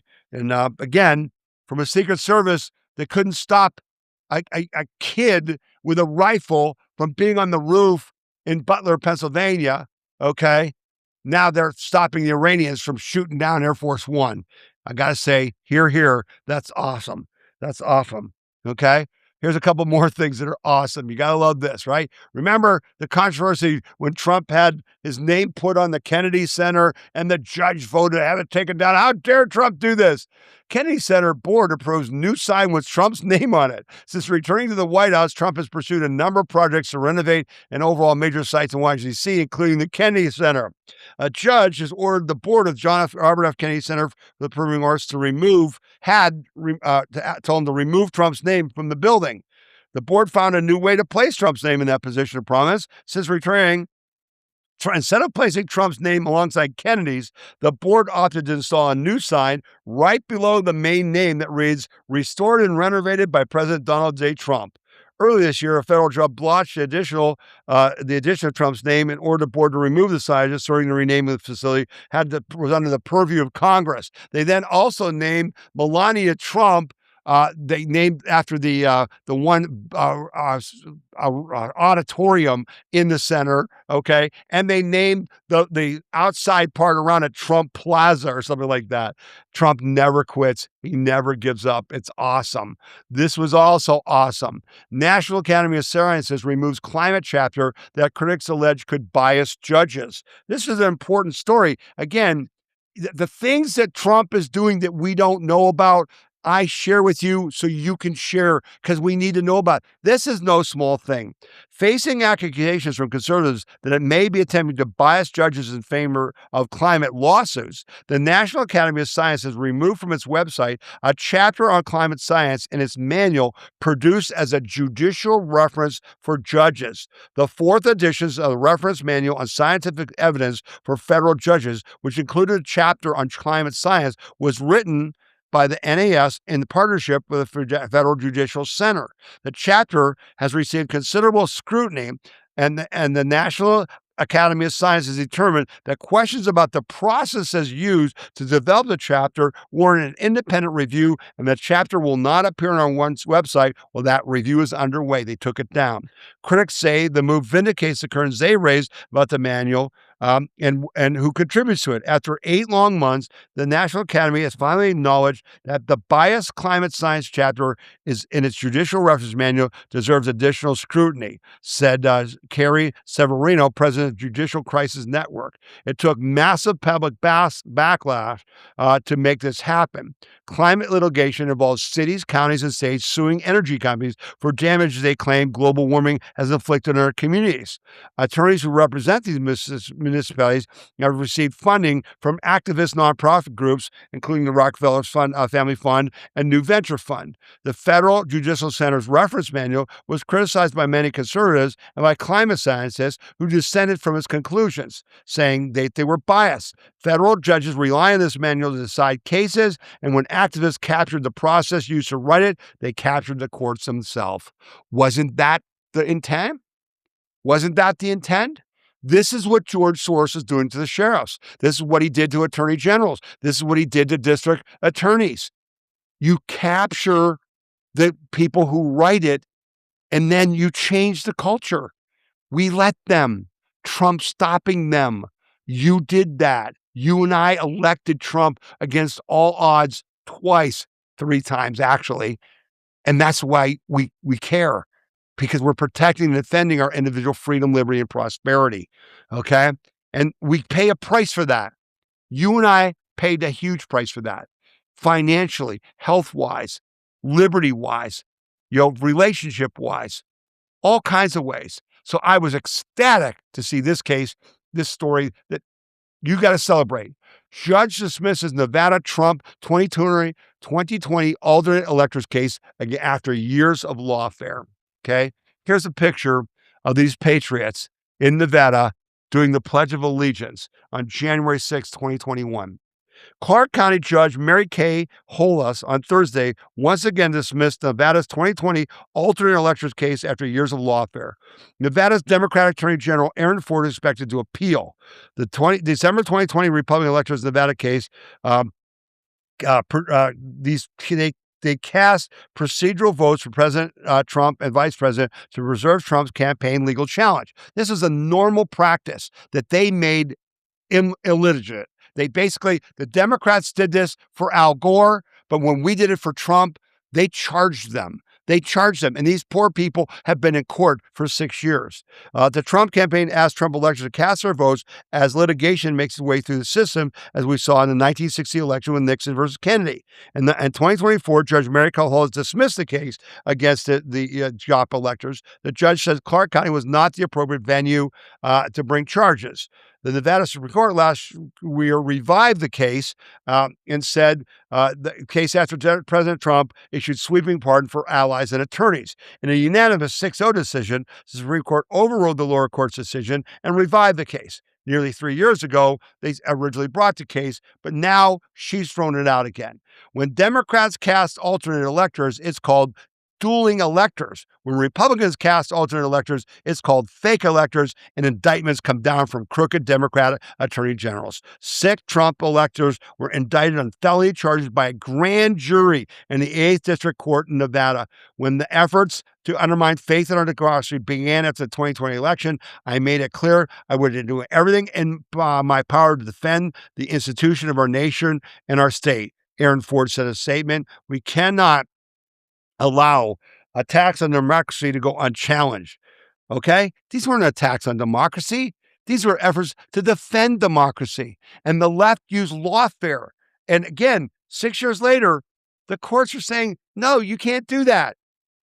And we're still facing this. Some of your brothers and sisters, my friends, are still being attacked by our government with taxpayer dollars for doing what? For calling out what is clearly and is being proven as a phony election, a stolen election. That's the truth. The fight continues. God bless those people. And all of you in Nevada, all of our members in Nevada, if you know these people, write to them, support them, give them money if you can, help them in any way you can, because they're standing up for you and I. They're standing up for our individual freedom, liberty, and prosperity. And they deserve not only your support and your respect, but your help. Okay? But that was a good story that the judge reversed it. Now we'll see if the appeal goes through. Hopefully not. Hopefully that's the end of it. Someone should prosecute that attorney general, okay, for unlawful prosecution. Don't know. We'll see. That's what we're fighting for. Restore law and justice, right? Restore equal justice under the law. That's the fight. We want to be ruled by laws, not by men. Right now, that district attorney was a man, not the law, ruling over these patriots. And we need to fight them. We did fight them, and we're winning, even though it took 6 years. Okay, 2 big stories left, okay? Close to my heart. One is data centers. This aired on Fox News, on Fox Business. It's 4 minutes. I'm going to play the whole thing because it's really cool. And it says, yeah, those data centers that are destroying rural America, well, in some cases, they're saving rural America. I put this story on our website. Here, watch this video. Good stuff. The data centers, right? I can tell you something. For these local communities, it's phenomenal. Now, I know we're greeted with these headlines every single day, and in my mind, ironically, this is the only thing that can stop the AI boom. Local municipalities and states just sort of mucking up the works. This is actually today from Yahoo Finance. But think about this, beyond all the fear-mongering and the political hand-wringing, what's actually happening on the ground in real life where data centers operate? Check this out. This is from yesterday. Wells Fargo puts it out. So you think about new housing units, where they're operating. Look at that orange line. Huge. Unemployment, look at where they're operating. A lower unemployment than the rest of the country. Home values, look where they're operating. Better home value growth than the rest of the country. Job growth, look at where they're operating. The orange line, significantly better than the rest of the country, folks. In fact, we're going to go one step further. I'm going to bring in Don Flattery, mayor of Allendale, North Dakota. Mayor, congratulations. I read your story a few days ago. I'm glad you made the time for us. Your town is home to the Polaris Forge 1 data center. It's a real-life test case for these data centers. Just tell us or share with us what kind of changes you've seen in quality of life. Well, we're seeing the changes that are happening because of the data center, in the sense of that we're going to see growth in our community. Right now, well, to give you a quick, brief history here, I moved to Ellendale in 1996. Population was 1,800. Population currently right now is 1,100. So we've been in decline as a population, as normal is happening in rural America today. We're now going to believe that over the next 5 to 6 years, we could see about 400 to 600 population growth in our small community because of the building of Polaris Forge 1 and the other things that are happening because of the data center that has been provided by Applied Digital. Yeah, I want to talk to you about that. I mean, so from what I read, that you've got the center itself comprises of 3 buildings, over 2 million square feet. You're pumping out 400 megawatts of power. In layman's terms, I mean, I read one part that says this translates into thousands of workers operating across this vast campus. Is that exactly what's happening? Well, as far as the construction is concerned, yes, sir. Right now, at their peak construction point, our population theoretically triples compared to where it would normally be because of all the construction workers Right. that are there. Permanent employees are expected to be somewhere in the area of about 300 to about 350 as of what I've been told right now. Well, I know the CEO of Applied Digital, which is building the center there, says that he believes Ellendale is more than just a development project. In fact, he says it's a launch pad for the future of AI infrastructure. Does it feel anything like I was in North Dakota, I was in Minot, I went back a couple of years ago, went crisscross the state, and the impact from the fracking boom was pretty clear, but that's starting to fade a little bit. Could this be something that helps to revitalize the state where fracking may be fading? I think that this does help to revitalize the state, and I think it's going to be a lot longer term than fracking. Fracking, as you know, building on the oil industry, has its fluctuations with the market, whether there's profitability or not. AI doesn't have that same kind of constraint. So what we will see is a stable economic growth because of this process, not just right now, but far into the future. The thing that I believe so much in this project is that I believe that our small town of Ellendale will be a viable community well into the next century because of what is happening today. Wow. Mayor, congratulations. I hope every small town that's on the fence about this gets a chance to look at what's happening to you and your town. We appreciate you. Thank you. Thank you, sir. I appreciate your time as well. So there you have a different case, right?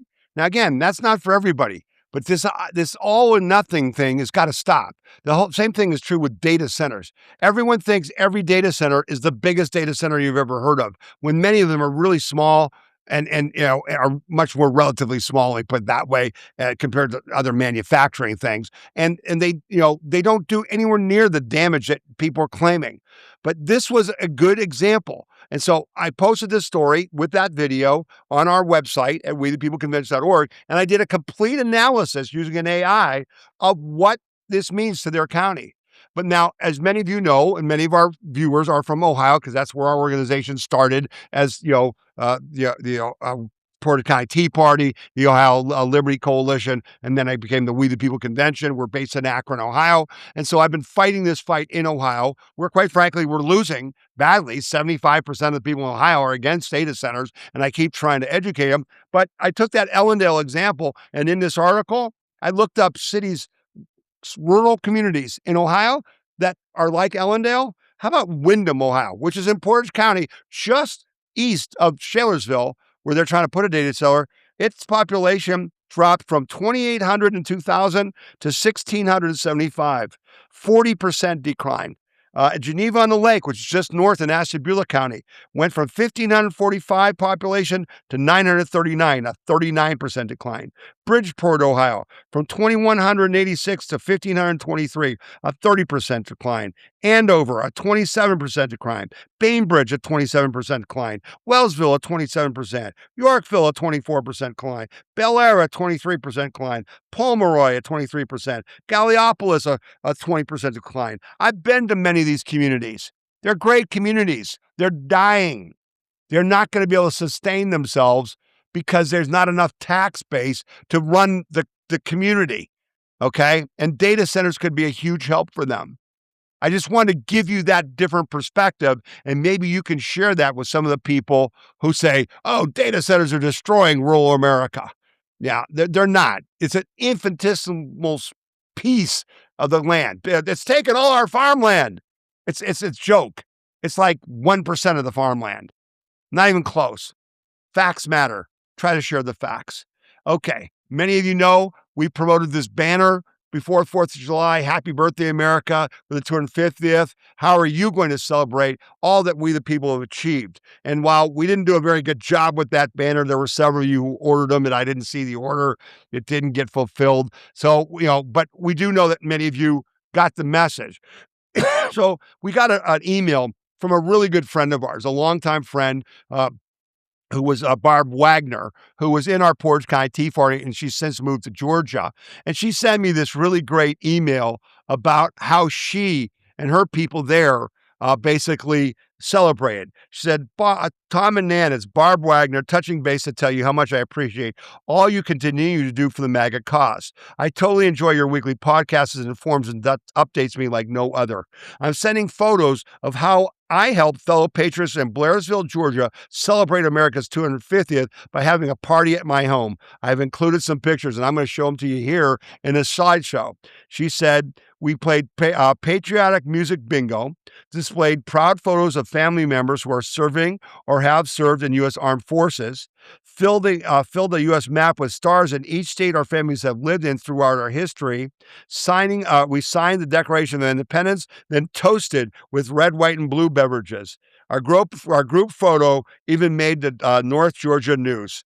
Hope you are well. With gratitude, from Barb.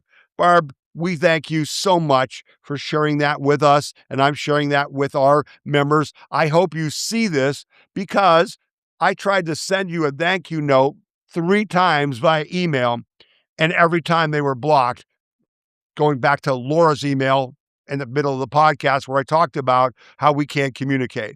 So I didn't get to say thank you by email, so I'm saying thank you now, and I hope it inspires the rest of you to do creative things, right? That's a fun thing that she did to celebrate our 250th anniversary. What happened? What people in your town, I don't care, township, village, tiny, rural community went on to do something significant? Whether they fought in the war and did something, they got the Medal of Honor, or in our case, we had someone who won the National Spelling Bee. That's important to celebrate. And so I hope you will. And I thank those of you who've done that. All right, so we're going to wrap up our podcast. It's important for you to do what? To tell people about this podcast, to share it, to share the links, to act on what we talked about. If you have questions or comments, if you disagree, if I made a mistake, write to me at info@wethepeopleconvention.org and tell me about it, okay? If you have story suggestions, many of these stories came from you. I don't see everything. That's why we have 100,000 members across the 50 states who send us things. That's how you get to know things you didn't see. That's the purpose of this podcast. Share it. It's on X. It's first posted on X because that's the most convenient way to post it for me. It's up on X first on Saturdays, and then it's up on our website, and then it's up on YouTube and Rumble, and it's on your TV on Roku and Amazon Fire Stick. Okay? Share it. Let people know, and then take action. Share the good news. Download the flyer, right? What flyer am I talking about? Talking about this flyer. Let's see if I can pull it up again. All right. This flyer. Download the flyer, make copies, hand it to people. You can even download the PDF and attach it to emails. You can put it in text messages to friends and family. This is the message we got to get out between now and November. Okay? Vote in November in your own personal best interest to destroy the threat from the Democrat, communist, Muslim left that wants to destroy our nation. Don't take our word for it. Listen to them. And to do that, you have to vote for every Republican on the ballot. No questions. It doesn't matter who they are. It doesn't matter what they've done, because that's our best path to defeat the Democrats and the socialists and the communists and Islamists. We'll deal with the Republicans later. Okay? I hope our message is clear. I hope you can execute on that. We're going to wrap up today's podcast. We hope you have a great week. We hope you're enjoying the weather, the summer. It's August 15th. My goodness. College football is going to be starting up, which I'm psyched about. But wow, can't believe how this year is going and how quickly the November elections will be here. Let's get ready. Let's protect and defend our individual freedom, liberty, and prosperity by doing everything we can to win the elections in November. All right, going to wrap it up now. You've been listening to the We the People Convention weekly news and opinion podcast. My name is Tom Zawistowski. May God bless you, and may God continue to bless the United States of America. We'll see you next week.